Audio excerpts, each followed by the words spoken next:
नेपाल में भड़क सकता है बड़ा आंदोलन। 100 रुपए का नोट बना सियासी बम। एक छोटे फैसले ने बढ़ाया इतना बड़ा तूफान। सड़कों पर उबल रहा गुस्सा। सीमा पर सख्ती, हर सामान पर टैक्स। क्या यह घोषित नाकेबंदी है? नई सरकार की पहली परीक्षा। क्या अब जनता देगी सबसे बड़ा जवाब?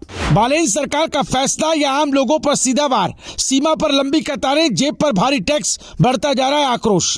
तराई से राजधानी तक विरोध। क्या सड़कों पर उतरेंगे युवा? जेनजी के बाद अब मिलेनियल्स का आंदोलन। क्या सरकार पर पड़ेगा भारी? नेपाल में भड़क सकता है बड़ा आंदोलन और इसकी चिंगारी बनी एक छोटा सा 100 रुपए का नोट। जी हाँ, सुनने में मामूली लग सकता है, लेकिन इसका असर इतना बड़ा हो चुका है कि सड़कों पर गुस्सा उबल रहा है, बाजारों की रफ्तार थम रही है और नई सरकार की साख पर भी सवाल उठने लगे हैं। बालेन शाह की अगुवाई वाली सरकार ने भारत से नेपाल लाए जाने वाले 100 नेपाली रुपयों से ज्यादा कीमत के सामान पर कस्टम ड्यूटी लागू कर दी और इसी फैसले ने पूरे देश में बवाल खड़ा कर दिया।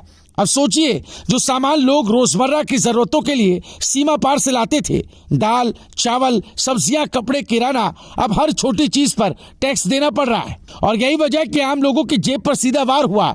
नतीजा ये कि सीमा चौकियों पर लंबी लंबी कतारें लग रही हैं, चेकिंग बढ़ गई है और लोगों में गुस्सा फूट पड़ा है।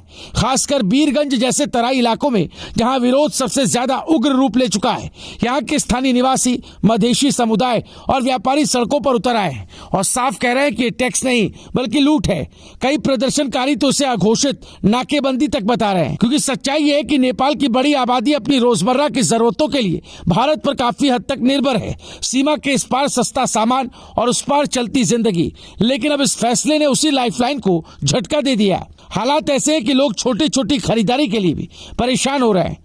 हर बैग की जांच हो रही है, हर सामान पर टैक्स लग रहा है और हर कदम पर नियमों की सख्ती महसूस हो रही है। इसका असर सिर्फ नेपाल के भीतर ही नहीं, बल्कि सीमावर्ती भारतीय राज्यों जैसे बिहार और उत्तराखंड के व्यापारियों पर भी पड़ा है, जिनका कारोबार पहले की तुलना में प्रभावित हुआ। उधर सियासत भी गर्मा गई है। नेपाली कांग्रेस समेत विपक्षी दलों ने सरकार के इस फैसले को सामाजिक न्याय और राष्ट्रीय एकता के खिलाफ बताया। वहीं मधेश क्षेत्र के युवाओं और यहाँ तक कि कुछ सत्ताधारी नेताओं ने भी इस पर पुनर्विचार की मांग उठाई। अब सवाल उठता है, क्या ये सिर्फ एक आर्थिक फैसला है या इसके पीछे कोई बड़ा राजनीतिक जोखिम छिपा है? क्योंकि नेपाल में पहले भी हमने देखा है कि जब युवा सड़कों पर उतरते हैं तो सरकारों को झुकना पड़ता है। जेनजी मूवमेंट इसका ताजा उदाहरण है, जिसने सत्ता को चुनौती दी थी। तो क्या अब मिलेनियल्स की बारी है? क्या ये 100 रुपए का नोट एक नए जन आंदोलन की शुरुआत बन सकता है? क्योंकि यहाँ गुस्सा सिर्फ टैक्स को लेकर नहीं, बल्कि उस सिस्टम को लेकर भी है जिसमें बिना पर्याप्त तैयारी और संवाद के फैसले लागू कर दिए जाते हैं। हालांकि सरकार का पक्ष भी पूरी तरह नजरअंदाज नहीं किया जा सकता। सरकार का कहना है कि यह कदम राजस्व बढ़ाने, तस्करी रोकने और घरेलू उद्योगों को बढ़ावा देने के लिए जरूरी है। नेपाल लंबे समय से भारत के साथ बड़े व्यापार घाटे का सामना कर रहा है। विदेशी मुद्रा भंडार पर दबाव है और आयात पर निर्भरता भी एक बड़ी चुनौती बनी हुई है। ऐसे में सरकार मानती है कि सख्ती से लागू किए गए ये नियम लंबे समय में देश की अर्थव्यवस्था को मजबूत करेंगे। लेकिन असली सवाल यही है, क्या लंबे समय का फायदा पाने के लिए तुरंत की तकलीफ झेलना आम जनता के लिए न्याय संगत है?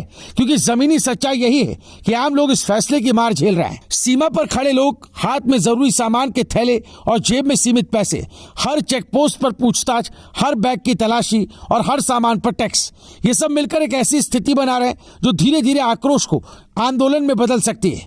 अगर यही स्थिति बनी रही तो यह मुद्दा सिर्फ आर्थिक नहीं रहेगा, बल्कि राजनीतिक संकट का रूप ले सकता है और नई सरकार के लिए पहली बड़ी परीक्षा बन सकता है।